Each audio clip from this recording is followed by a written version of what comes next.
नमस्कार प्यारे दर्शकों, आपका स्वागत है आध्यात्मिक संग्रह चैनल पर। मित्रों, आपकी नजर में इस दुनिया में सबसे बड़ा पापी कौन हो सकता है, पुरुष या स्त्री?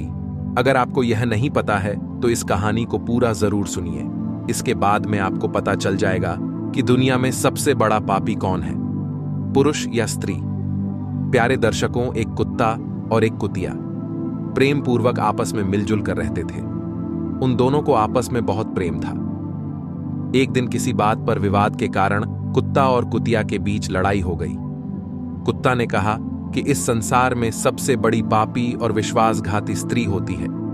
मैंने जवाब दिया कि इस संसार में सबसे ज्यादा पापी और विश्वासघाती पुरुष होते हैं।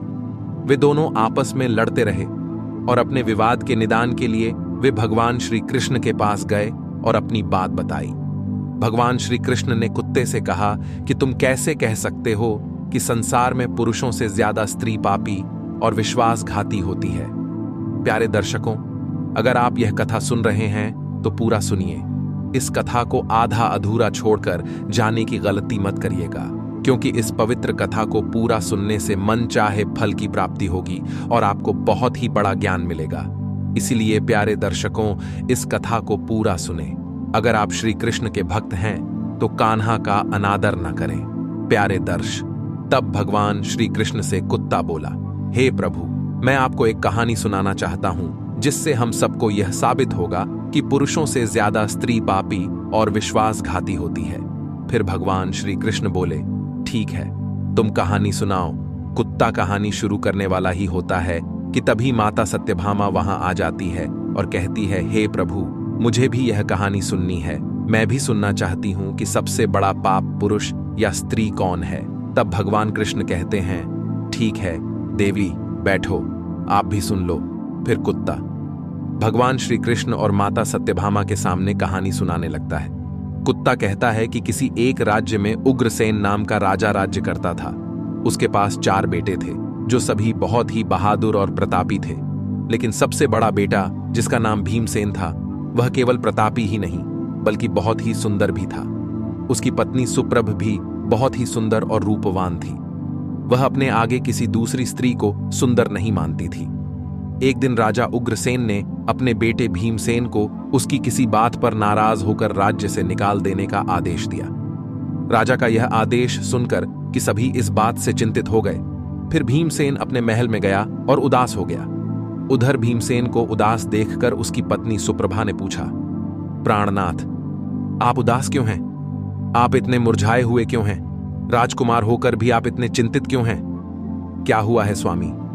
आपको तब भीमसेन सोचने लगा कि मैंने बहुत बुरा किया है और अपनी सारी बात अपनी पत्नी को बता दी। उसी समय उसकी पत्नी सुप्रभा मूर्छित हो जाती है। फिर दासिया ने सुप्रभा पर गुलाब के पानी का छिड़काव किया। तब जाकर वह होश में आई। अब होश में आकर सुप्रभा ने अपने पति राजकुमार भीमसेन से कहा, आप मुझ दासी को छोड़कर अन्य प्रदेश चले जाएंगे तो मैं आपके बिना कैसे जी पाऊंगी?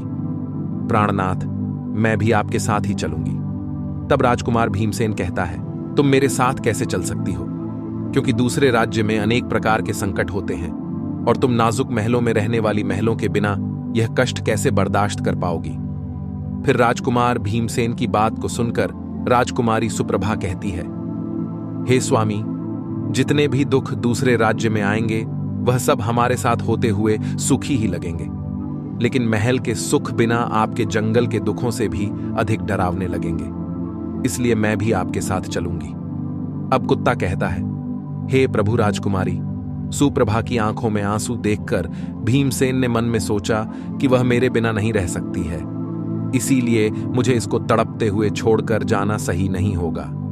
इन सभी बातों को सोचते हुए राजकुमार भीमसेन अपनी पत्नी सुप्रभ से कहते हैं, तुम उदास नहीं होना, हम तुम्हें साथ लेकर जाएंगे। इस बात से सुप्रभा खुश हो जाती है और अपने पति के साथ जाने की तैयारी करने लगती है।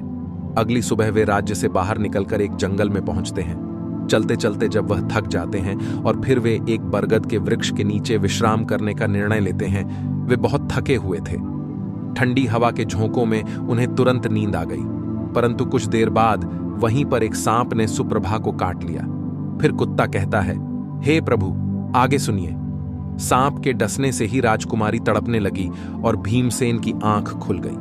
राजकुमारी को तड़पता हुआ देखकर और सांप को जाता हुआ देखकर भीमसेन बेचैन हो गए। फिर कुछ देर बाद राजकुमारी की मौत हो गई। इस प्रकार मृतक राजकुमारी को देखकर भीमसेन ऊंचे स्वर में रोने लगे। फिर भीमसेन ने मन में सोचा कि अब जब जीवन संगी ही मर गई है तो मैं जीकर क्या करूंगा, मैं भी इसी जंगल में अपने प्राण त्याग दूंगा। ऐसा मन में सोचकर वह सुप्रभा के शव के पास से उठता है और जंगल से लकड़ियां इकट्ठी करने लगता है और रो रो कर कहता है कि मैं भी सुप्रभा की चिता में जलकर मर जाऊंगा। लेकिन तभी उसी समय स्वर्ग से एक देवदूत आता है और भीमसेन को रोते हुए देखकर उसके मन में दया आती है। वह राजकुमार भीमसेन के पास जाता है और पूछता है कि तुम क्यों रो रहे हो, आखिरकार तुम्हारा दुख क्या है।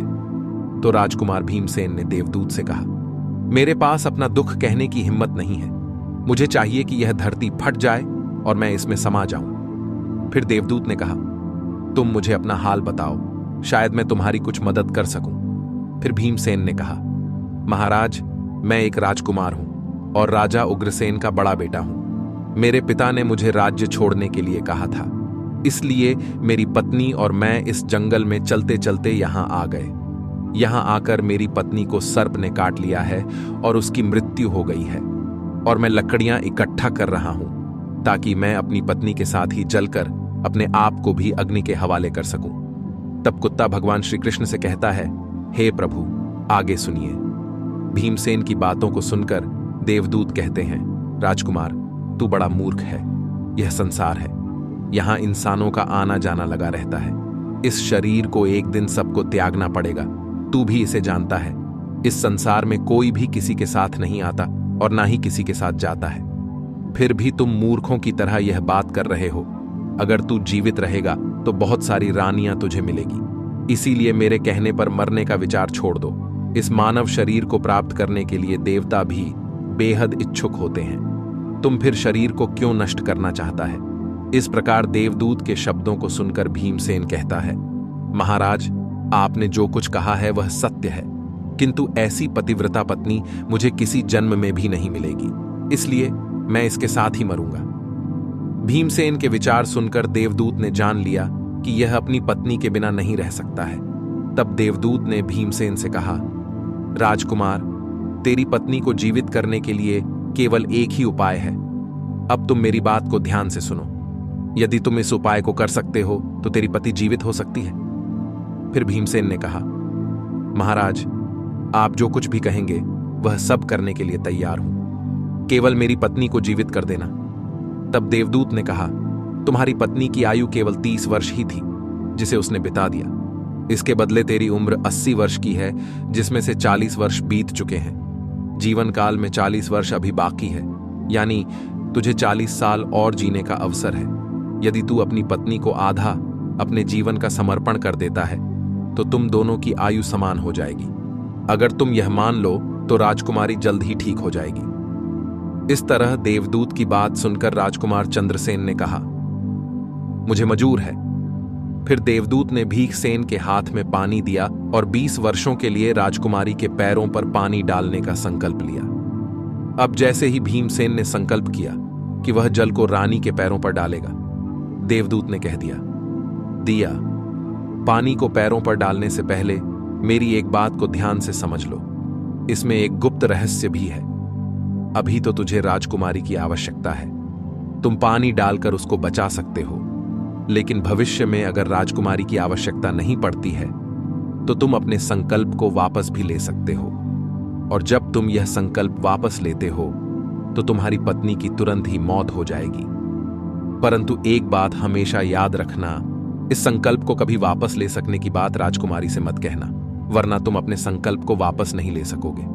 हमेशा याद रखना, जीवन में कुछ बातें हमेशा छुपा कर रखनी चाहिए, क्योंकि कभी कभी यह बात काम आ सकती है। फिर तो ऐसा कहकर और उस रानी के सामने ना आकर वह देवदूत जो थे अंतर्ध्यान में चले गए। सुप्रभा को होश आ जाता है।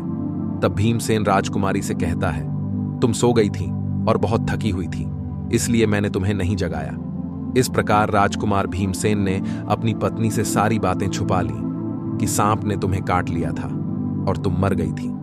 मैंने तुम्हें फिर जीवित कैसे किया है? यह सब राजकुमार ने अपनी पत्नी से छुपा लिया। फिर कुत्ता बोला, हे प्रभु। फिर वह दोनों आगे बढ़ गए। कई दिनों बाद उन्होंने एक बहुत ही सुंदर स्थान देखा। वहां पर एक महात्मा की कुटिया थी। जब वे वहां पहुंचे तो उन्होंने देखा कि एक सुंदर युवा महात्मा शांति से बैठकर कोई साधना कर रहा था। वे दोनों बहुत ही थके हुए थे, इसीलिए भी महात्मा के पास बैठ गए। उस समय राजकुमार ने अपनी पत्नी से कहा, राजकुमारी, हमें प्यास लगी है, हम कुएं पर जाकर पानी पी लेते हैं। अगर तुम भी प्यासी हो तो तुम्हारे लिए भी पानी ले आते हैं। तब राजकुमार की बात को सुनकर सुप्रभा ने कहा, मुझे तो प्यास नहीं लगी है, आप जाइए और पानी पी आइए। इसके बाद राजकुमारी का जवाब सुनकर राजकुमार चंद्रसेन एक रस्सी लेकर कुएं की ओर जाते हैं। राजकुमार जब पानी पीने पहुंचे तो राजकुमारी सुप्रभा उस महात्मा की ओर देखती है। सुप्रभा महात्मा की सुंदरता को देखकर उस पर मोहित हो गई, अर्थात वह उसको दिल दे बैठी थी। अब वह महात्मा से कहती है कि हे महोदय, आप तो यहां बहुत खुशी से रहते हैं। महात्मा ने कहा, सुनो, तुम भी मेरे साथ रह सकती हो, लेकिन तुम्हारे पति भी साथ में हैं, तो हम कैसे तुमको रख सकते हैं? इसके बाद राजकुमारी सुप्रभा ने महात्मा के सामने अपनी प्रेम लीला प्रकट की तो महत ने कहा, मैं एक उपाय बताता हूं। तुम अपने पति को जिस कुएं में वह पानी पीने गया है उसी कुएं में धकेल देना, फिर जो होगा हम देख लेंगे। फिर महात्मा की बात सुनकर राजकुमारी सुप्रभ ने कहा, ने ठीक है, मैं ऐसा ही करूंगी। अब इतनी ही देर में राजकुमार भीमसेन पानी पीकर राजकुमारी के पास आया तो वह कहने लगी, मुझे भी अब प्यास लग रही है, कुएं पर वापस चलकर मुझे भी पानी पिलाओ। तो राजकुमार भीमसेन बोला, मैंने तुमसे पहले ही पूछा था और तुमने मना कर दिया था। खैर, अगर तुमको प्यास लगी है तो मैं अभी पानी लेकर आता हूं। तब भीमसेन पानी लेने चला तो सुप्रभा भी उसके साथ जल्दी और कहने लगी, मैं भी तुम्हारे साथ चलती हूं बेचारा। भीमसेन तो उसके प्रेम में पागल था। उसको क्या मालूम था कि यह मेरे प्राण लेने के लिए मेरे साथ आ रही है। प्यारे दर्शकों, वास्तव में विद्वान सच कहते हैं कि स्त्रियों के चरित्र को देवता भी नहीं जान सकते। मानव क्या चीज है, उनके जाल में अच्छे अच्छे बुद्धिमान भी फंस जाते हैं। जब राजकुमार भीमसेन कुएं पर जाकर पानी भरने के लिए बाल्टी डालता है तो सुप्रभा अपने पति यानी राजकुमार भीमसेन को धक्का देकर कुएं में गिरा देती है और खुद उस महात्मा के पास चली जाती है। वह महात्मा राजकुमारी को अपने साथ ले जाकर एक राज्य में बस जाता है। वहां दोनों खुशी से रहने लगते हैं। महात्मा ने फिर सुप्रभा को ऐसा नाचना और गाना सिखाया कि वह नृत्यांगना के रूप में मशहूर हो गई। धीरे धीरे वह राजकुमारी पूरे नगर में प्रसिद्ध हो गई। इस तरह सुप्रभा के नृत्य और गीत के कारण उस महात्मा के पास लाखों रुपए बन गए। राजकुमारी भी उस महात्मा के साथ मस्ती में रहने लगी। जिस समय सुप्रभा ने अपने पति भीमसेन को कुएं में धकेल दिया था, तब संयोग से एक जंजीर जो कुएं में लटकी थी उसे भीमसेन ने पकड़ लिया था और उसको पकड़कर कुएं में लटकता रहा। ईश्वर को याद करते हुए वह सोचने लगा, क्या यही मेरे प्यार की सजा है? कुछ समय बाद बंजारों का एक काफिला वहां आया। काफिले में से एक बंजारा बाल्टी लेकर कुएं का पानी भरने लगा। जब उसने पानी में बाल्टी डाली तब भीमसेन ने उसकी बाल्टी को हाथ से पकड़ लिया। बंजारा यह देखकर चौंक गया और पूछा, तुम कौन हो राजकुमार? भीमसेन ने कहा, भाई, मैं अटका हूं, मुझे यहां से निकालो और मेरी जान बचाओ। मैं सारी जिंदगी आपके उपकार को नहीं भूलूंगा। और ऐसा कहकर के राजकुमार भीमसेन बंजारे से प्रार्थना करने लगा। फिर राजकुमार भीमसेन के दुख को देखकर बंजारे को उस पर दया आ गई और उसने भीमसेन को कुएं से बाहर निकाल लिया और फिर पूछा, भाई तुम कौन हो? तुम इस कुएं में कैसे गिरे? तुम मुझे अपना हाल बताओ। तब भीमसेन ने कहा, भाई, मैं अपना हाल आपसे कैसे कहूं? जो मुश्किलें मेरे साथ हुई हैं, भगवान ना करे किसी के साथ ऐसा हो। फिर भीमसेन ने कहा, यदि तुम मुझसे जानना ही चाहते हो तो मैं आपको अपनी कहानी सुनाता हूं। मैं एक राजकुमार हूं। मेरे पिता ने मुझे राज्य से निकाल दिया था, इसलिए मैं अपनी प्रिय पत्नी के साथ एक जंगल में पहुंच गया। मेरी पत्नी और मैं एक दूसरे से बहुत प्यार करते थे। जंगल में एक सांप ने मेरी पत्नी को काट लिया, जिससे उसकी मृत्यु हो गई। मैं जब अपनी पत्नी के साथ मरने जा रहा था, तब एक देवदूत ने मुझ पर दया की और मेरी आयु के 20 वर्ष मेरी पत्नी को देने के बाद उसे पुनर्जीवित कर दिया। फिर हम उस जंगल से आगे बढ़े। कुछ दिनों बाद हम एक स्थान पर पहुंचे जहां एक महात्मा का डेरा था। हम दोनों वहीं रुके और हमें प्यास लगी तो मैं पानी पीने कुएं के पास आया तो मेरी पत्नी मुझे धक्का दे दी और मैं कुएं में आ लटका। तभी कुछ समय बाद आप वह आ पहुंचे। फिर कुत्ता कहता है, हे प्रभु। धीरे धीरे कुछ समय बीतता गया। राजकुमार भीमसेन एक गांव में रहने लगा। भीमसेन एक सेठ साहूकार के पास मुनीम का नौकरी करने लगा। एक दिन शहर के सभी व्यापारी और सेठ साहूकार राजा के यहां पहुंच गए। भीमसेन जो राजकुमारी के नृत्य और गायन की प्रशंसा सुनता था, उसने भी सोचा कि मुझे इस नृत्य को देखना चाहिए। वह भी राजा के दरबार में सेठ के साथ पहुंच गया। राजकुमारी ने अप्सराओं के समान नृत्य किया और अपनी सुरीली आवाज में कई सुंदर रागों को प्रस्तुत किया। उसके गाने को सुनकर महफिल के सभी लोग आश्चर्य में आ गए और सभी ने बहुत सारे इनाम दिए। इसके साथ ही राजा से लेकर प्रजा तक सभी ने उसकी प्रशंसा की। राजकुमार भीमसेन ने अपने हाथ की अंगूठी निकाली जिसमें हीरा जड़ा हुआ था और उस अंगूठी को सुप्रभा को भेंट कर दिया। इसके बाद सुप्रभा ने अंगूठी को पहचान लिया और मन ही मन में कहने लगी, यह तो बहुत बड़ा आश्चर्य हो गया। मेरा पति जिंदा है और यहां पहुंच गया है। अब वह मुझे नहीं छोड़ेगा, इसीलिए मुझे कुछ ऐसा करना चाहिए जिससे वह मारा जा सके। उसने मन में सोचा, अब मैं यहाँ के राजा को एक सुरीला गाना और नृत्य प्रस्तुत करती हूँ जिससे वह खुश होकर मुझे कुछ मांगने के लिए बोलेंगे, तब मैं राजा के आदेश से उसे मरवा दूंगी। इसके बाद राजकुमारी सुप्रभा ने एक सुरीला गाना और नृत्य प्रस्तुत किया। राजकुमारी की इस बसंतकी को सुनकर राजा खुश हुआ। वह सुप्रभा से बोले, मैं तुम पर बहुत खुश हूं, तुम मुझसे क्या मांगती हो? तब राजकुमारी ने कहा, अगर आप मुझसे प्रसन्न हैं तो सबसे पहले मुझे वचन दीजिए और फिर जो कुछ मैं मांगूंगी आप मुझे वहीं देंगे। फिर सुप्रभा ने कहा, इस सभा में मेरा एक चोर है, कृपया उसे फांसी की सजा दें। राजा ने कहा, तुम उस चोर को मेरे सामने लाओ। सुप्रभा ने भीमसेन का हाथ पकड़ा और उसे राजा के सामने ले गई।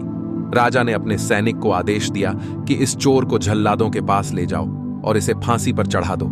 इसी बीच भीमसेन का सेठ भी वहां पहुंचा। वह डर कर भीमसेन के पास गया और पूछा, तुमने क्या चुराया है इसका, जिसके कारण वह तुझे मारना चाहती है?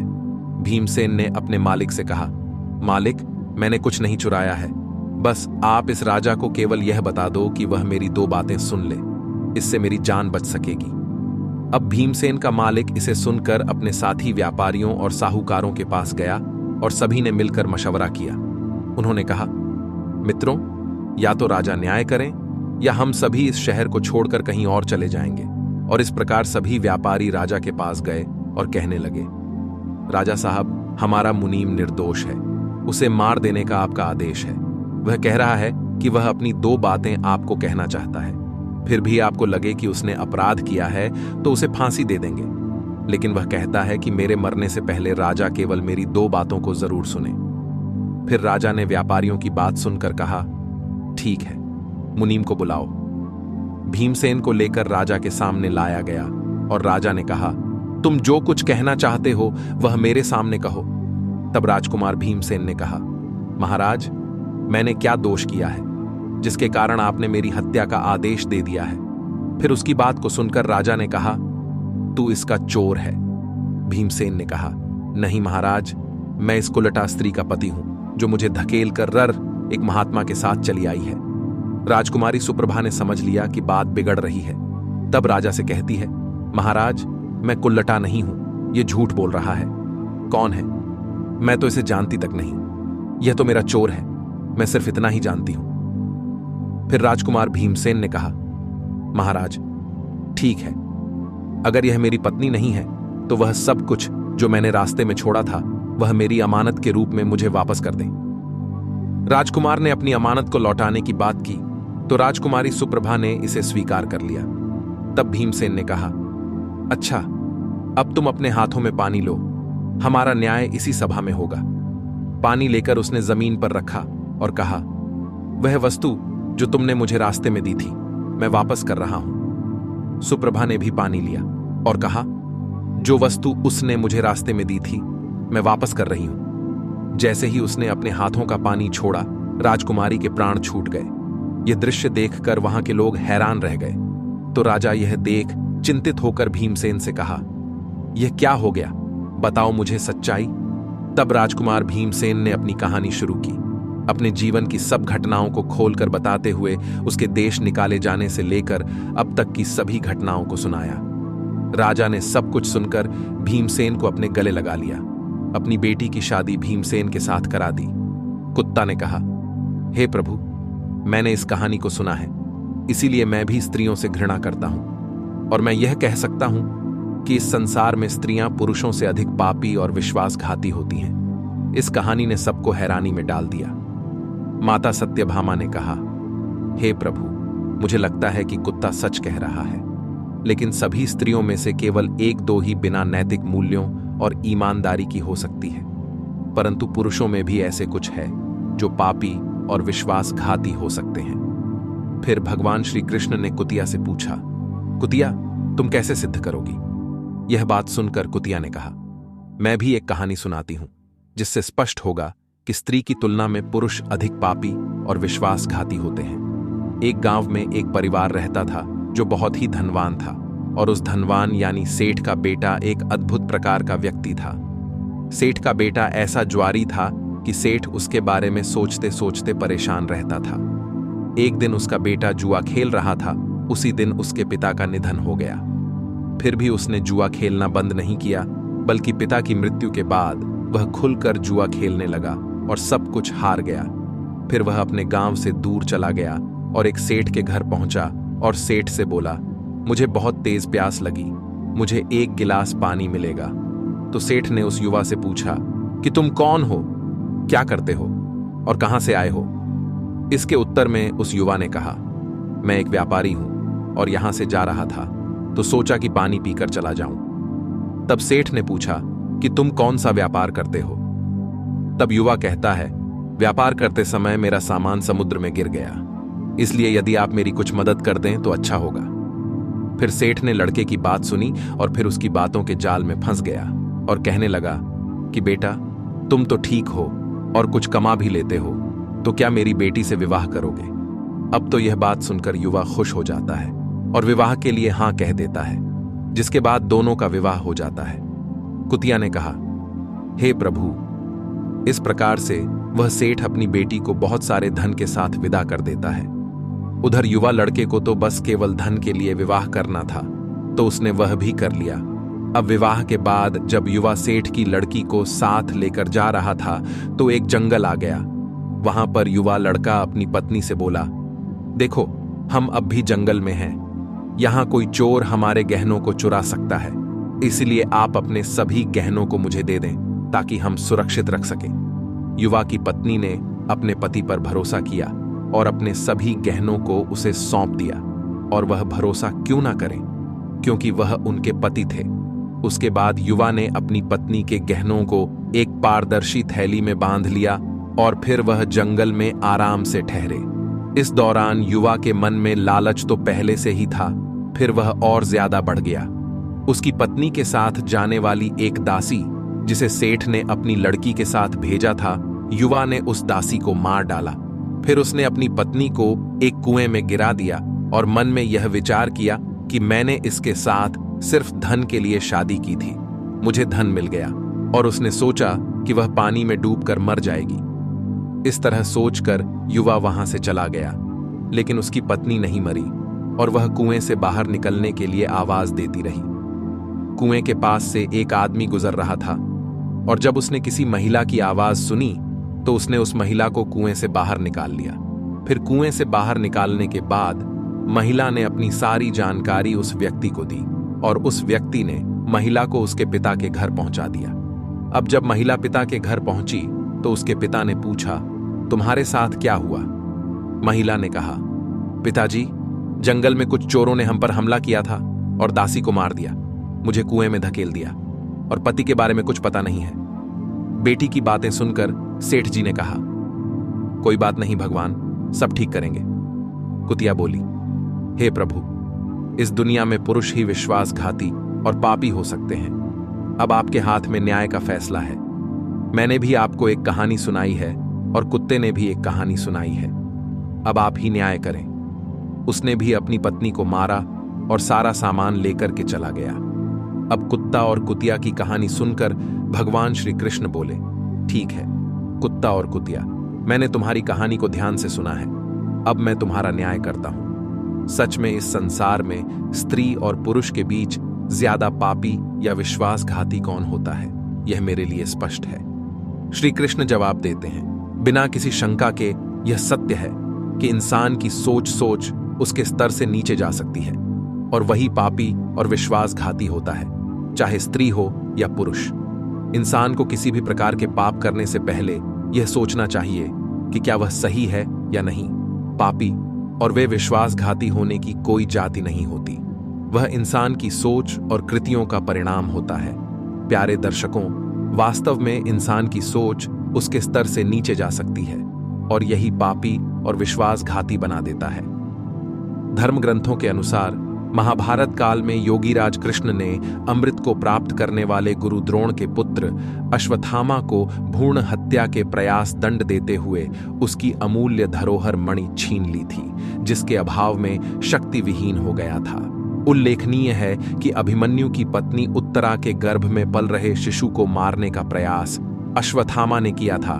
तब उसकी रक्षा के लिए स्वयं भगवान कृष्ण ने उत्तरा के गर्भ में प्रवेश कर भ्रूण रक्षा की थी। यही कारण है धर्म ग्रंथ में जीव अथवा भ्रूण हत्या के विरोधी है। धर्म ग्रंथों के अनुसार नारी को शक्ति का स्वरूप माना गया है, इसके लिए हर युग में महापुरुषों ने उसकी पूजा की है। नारी ने अपने गर्भ से महापुरुषों के साथ साथ ईश्वरीय शक्ति को भी जन्म दिया है। यही कारण कि नारी को जगत जननी एवं सृष्टि निर्माता भी कहा गया है और सृष्टि को समाप्त करने का अधिकार पृथ्वीलोक वासियों को किसी भी धर्म ग्रंथ ने नहीं दिया है। यही कारण है कि भ्रूण हत्या पाप ही नहीं, महापाप भी है। इस पाप के लिए पानी को 100 जन्मों तक नरक के कष्टों को झेलना होता है।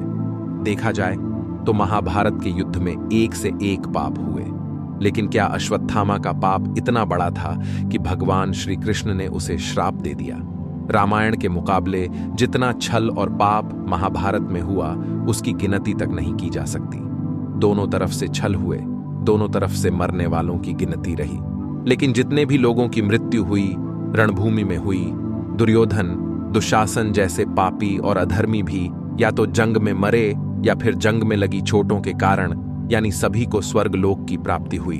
तो प्यारे दर्शकों, अब आपको पता चल गया होगा कि इस दुनिया में सबसे बड़ा पापी स्त्री है या पुरुष है। चाहे स्त्री हो या पुरुष हो, कोई भी हो, पर जो सबसे बड़ा पाप करता है वही पापी होता है। तो दोस्तों, कैसा लगा आपको आज का यह वीडियो? कमेंट करके जरूर बताएं। प्रिय दर्शक, आप हमारे वीडियो को एक लाइक अवश्य करें और जीवन उपयोगी कहानियों और जीवन ज्ञान के लिए हमारे चैनल को सब्सक्राइब करें। आपका दिन मंगलमय हो। धन्यवाद।